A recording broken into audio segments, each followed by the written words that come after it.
Logitech, one of the longest serving brands ever, just did a major update to one of the longest serving chassis for them ever.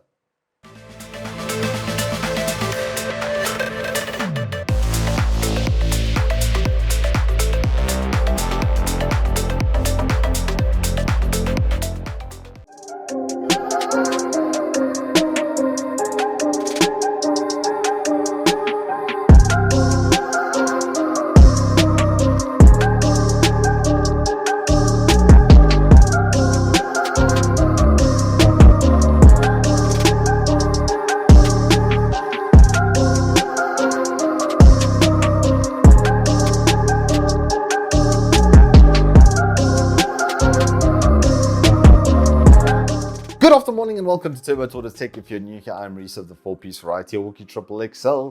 And as I've alluded, I've got the brand new G502 X Plus, the top range model with all the bells and whistles to see if the updates are making this, still a good mouse or even better mouse than it was on the previous generations.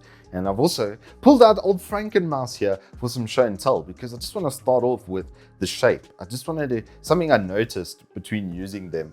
This is like the Logitech blueprint. They've been doing the same sort of shape and updates to this MX518 shape, basically generation and generation. And honestly, they have made it significantly more comfortable. One of the things I really didn't like about old MX518 was this ridge over here. It does tend to annoy the ring finger when you're trying to grip it there. You don't know if you're going to put it on top or below, or quite where it sits comfortably, and you end up with a bit of an awkward hand position.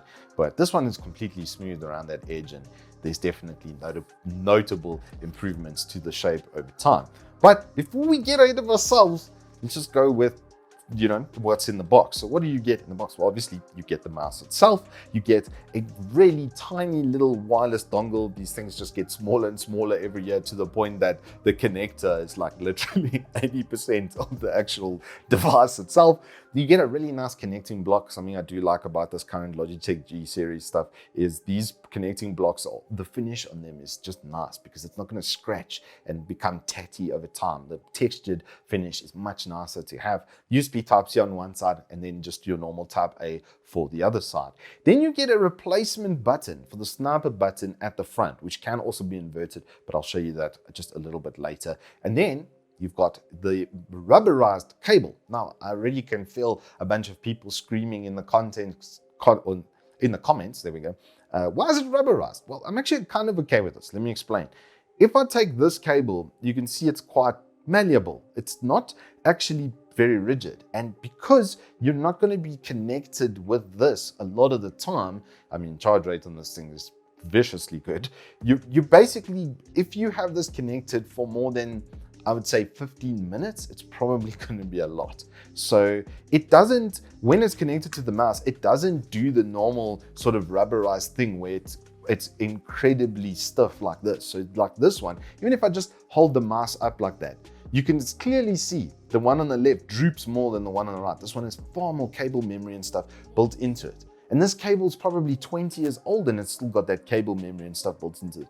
This one basically doesn't have anything in it. So I'm okay with it. I think, yeah, a softer flex cable, etc., may have been a bit of a better inclusion in the kit. But overall, I don't think it detracts from the overall product itself. Few moments later. Sorry, OCD, if that's not a neat pile, I can't function. It's actually a real thing. So let's get to the mouse itself. So let's talk about the special functions at the start. So typically with Logitech mouse, something I really like is that there is a hole at the bottom over here for you to put your dongle in, so that it's just one item into the bag like that. And then the other special function, like I said, is the replacement of the sniper button. You can invert it, so it can be either way. So it pushes it further away from your thumb or closer to it.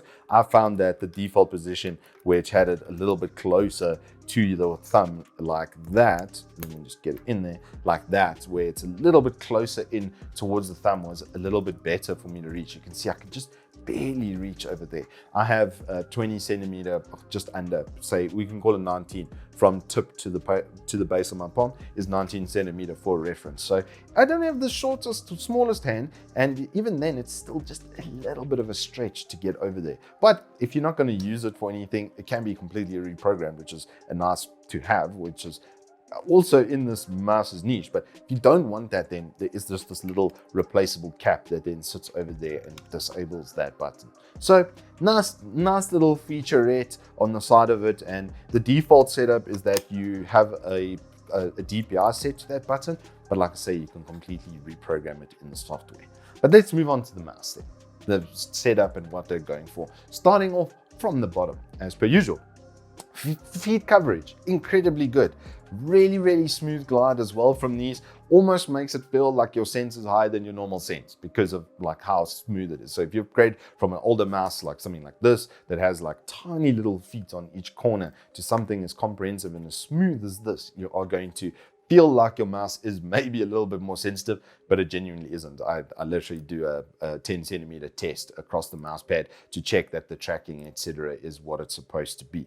Power button just above the sensor as well. I love the sensor hole coverage. I wonder why they didn't go around the back. They probably found that they didn't need to, which is a sort of interesting saving of material over there, but really comprehensive contact area. I mean, that's probably what, 30% of the base, like I said, compared to something old like this. They've done a good job on that. Moving around the front of the mouse, you can see the USB Type-C input, the natural G502 X angular designs and stuff. A little bit of smoked plastic as well there around the for the indicator, which is at the front of the mouse over there. So if I hit that button, you can see then there's an indicator light just in front of the scroll. Moving on to the scroll. This is about my only problem with this mouse in its physical form and how it functions. I really don't like the way the scroll feels. It feels like I've got stones grating across my teeth. That's how it is. On the free scroll, it's fantastic. And I love that they've got the conversion over here. But if it's on the normal scroll, this thing is really unpleasant. It is not a good feel underneath the hand. The buttons themselves, though, are absolutely fantastic. The side scrolling on it is not bad. It is quite usable, and it tilts enough that you are going to know. You have to tilt a little bit before it hits the click, which I do kind of like. I don't want it to be right on top of the tilt. So if you bump it, then it's going to hit that, quite quickly. G9 button behind that as well over there is kind of nice to have. Once again, fully programmable. All the buttons on this mouse are programmable. So you've got two that sit next to the left click, a little bit easier to bump. They are the default DPI settings. And I found that sometimes I would bump them every now and then, but then it's a quick fix to put them back. And then two more thumb buttons underneath that. So I think you can see though, that this is not really being set up for FPS. It's way more in between, and I really like that, because for MOBA and MMORPGs, etc., because all of these are programmable, and because you have 6 buttons right underneath your fingertips, you can do like a lot of macros with that. Software and stuff for that is pretty damn good as well.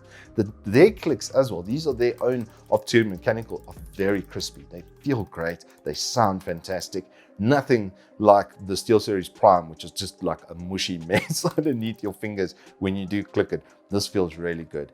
Individually separated from the rest of the body as well with that cut-through line. So if you want to claw right back on the mouse, you can do that as well. So I like that this is a bit more in between. It's a little bit more general purpose.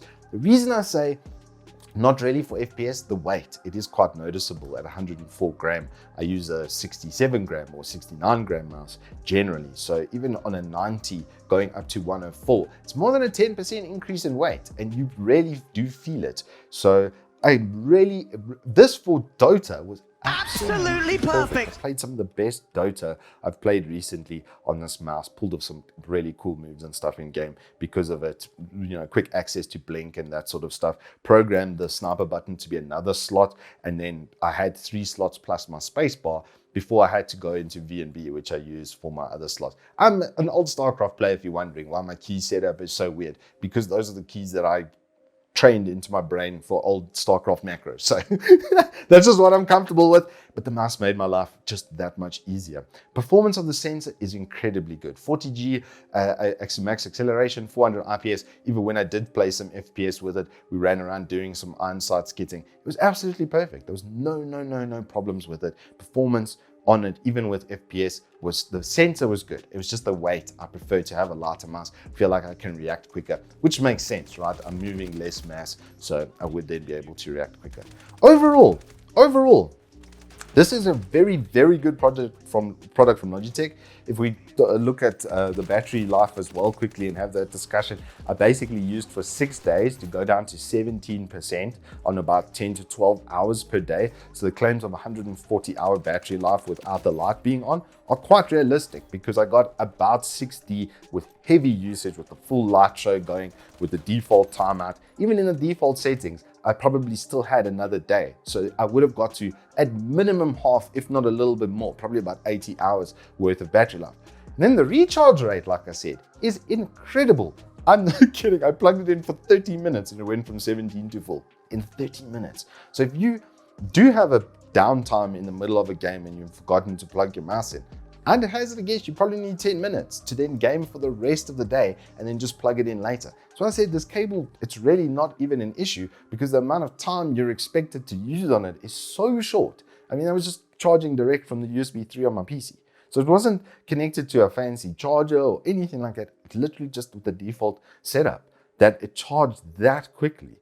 Overall build quality, I find really good. I'm not too much of a fan of rubberized surfaces. I do find over time the glue and stuff in them does become sticky under the hand. So that's about the only change I would make to this physically on its shape and design. It's absolutely fantastic. The ergo comfort from this is extremely good. Scroll as well is this is the only thing I would physically change. It feels terrible underneath my finger. I just got to be honest with that. You know what it reminds me of as well is when you play golf or hockey and you hit the ball right on the edge of the club and you get that feeling in your hand from the shot coming up. It kind of gives me that feeling as well. Sorry to harp on about the scroll, but really I don't like it at all. Having the free scroll there was a huge saving grace for me on using of the scroll. But then in a game you want it click by click so that you can go through your inventory and stuff. So just a little bit of a concern on that. Well, basically, the only major change I would make to the product. Otherwise, it does its job incredibly well. Definitely MOBA and RTS though specific. Anywho, that is all I have for you on the G502X. If you have enjoyed this review, please do hit us up with a like and subscribe, and I will see you on the flip side.